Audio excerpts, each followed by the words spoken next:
Welcome back. In this installment, we're just going to wrap up the series by taking Brandon's final little piece of UI component artwork here, this little scroll bar right here, and we're going to actually make it interactive. And it's not hard to do. Now, what you got to understand is that we're going to use some text here, and you just can't import text, so you got to copy and paste it in. So what I've done is I've got a little text file here. I'll just show it to you right here. And this is just the text from Brandon's tutorial saying here's how you create the scroll bar. And I just copy it. And then I just get the text tool, come back into Catalyst, draw out a text box. Right about there. And paste. And there it is. And I'm going to give this a little bit of a headline, so we'll set it to Arial. We'll make it bold. And we'll take it a little darker than that. We'll take it to 14 points so we know it's a headline. And we'll get away from this crazy dark gray. There we go.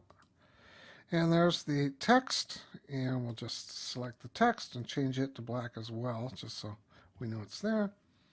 And I don't think there's anything down here. No, there isn't. So I can get the selection tool, click on the text, and just move this up. Okay, so now let's go to work. So what I want to do is turn this into scrolling text. I want to be able to move this thumb up and down and have the text move up and down with it. So let's do it. This scroller is right here. This is Brandon's scroller. As you can see, the scroll bar is there. So I'm going to just deselect the text here.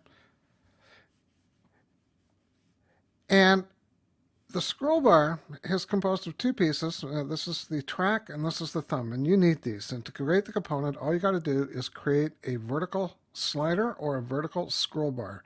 And we're going to go with a vertical scroll bar. So we select it, and we can give it a name, of course. You can name it anything you want. I'm going to go with the default. Click OK. And you notice that the HUD now starts asking me some questions. What do you want to do here? And there's a button here called Edit Parts. And really what this means is identify the parts of the scroller. So if I click that button and I click on the thumb, I can say that is the thumb right there. So that's selected. And then I come here and I select this and I say it's the track. And everything is wonderful. So I can go back to the main interface. And now that I've got that done, I'm going to hook this into the text. And here's how you do that. Hold down the Shift key, select both the text and the scroller. And again, we're going to choose a component, but this time it's going to be a scroll panel. And it's going to ask us, what do you want to, what are the parts here? And really the only part it needs to know is this right here. And yes, this is the scrolling content. And you notice that the text box immediately shrinks. Now, if I come back to the interface here, you can see that the text box is shrunk. And if I test the movie, Command Return or Control Enter, it loads up in the browser. And if I grab Brandon's little thumb here, I can scroll through the text.